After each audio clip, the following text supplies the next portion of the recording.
Hello நண்பர்களே, வணக்கம். நான் உங்கள் யூசுஃப். நம்ம பார்த்திங்கன்னா இன்றைக்கி தமிழக வெற்றி கழகத்தை பற்றி தான் சொல்ல போகிறோம். அதாவது இன்றைக்கி பார்த்திங்கன்னா ரோட் ஷோ ரேலி திருச்சியில் நடந்துச்சு. அந்த ரோட் ஷோ ரேலி நடந்ததுலேருந்து பார்த்திங்கன்னா சும்மா கட்டுக்கடங்காத கூட்டம்.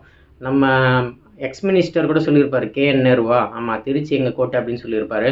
ஆனால் இன்றைக்கி ஏற்கனவே திருச்சியில் தலைவர் சம்பவத்தை பண்ணி விட்டார். அது இல்லாமல் இன்றைக்கி ரோட்டில் அவர் இறங்கி வேறு இது பண்ணியிருக்காரு.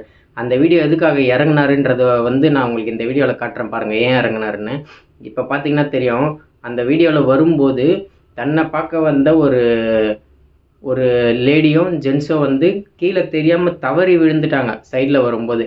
அதனால் தலைவர் அதை பார்த்துட்டு கீழே விழுந்துட்டாங்களே அப்படின்னு சொல்லிட்டு தலைவர் வேனை நிறுத்த சொல்லி அதுலேருந்து வேன்லேருந்து இறங்கி கீழே அவங்கள தூக்கி விடும்போது கரெக்டாக வந்துட்டார். அவர் என்னாச்சு ஏதாச்சுன்னு கேட்டுட்டு அதுக்கப்புறம் தான் ஒன்றும் இல்லை அப்படின்னு சொன்னதுக்கப்புறம் தான் தலைவர் திருப்பி போய் அந்த வண்டியிலே ஏறினார். அவர் சும்மா லைட்டாக இறங்கினதுக்கே திருச்சி சும்மா கதிகலங்கி போயிடுச்சு. இதே அவர் இறங்கி நடந்து வந்தார்னா இன்னும் எப்படி இருக்கும் பயங்கரமாக. மக்களே சிந்தித்து வாக்களியுங்கள்.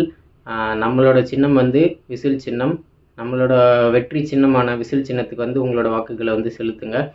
பாய் மக்களே, இன்னொரு வீடியோவில் சந்திப்போம். நன்றி, வணக்கம். உங்கள் யூசுஃப். மறக்காமல் விசில் சின்னத்துக்கு ஓட்டு போட்டுங்க. நன்றி.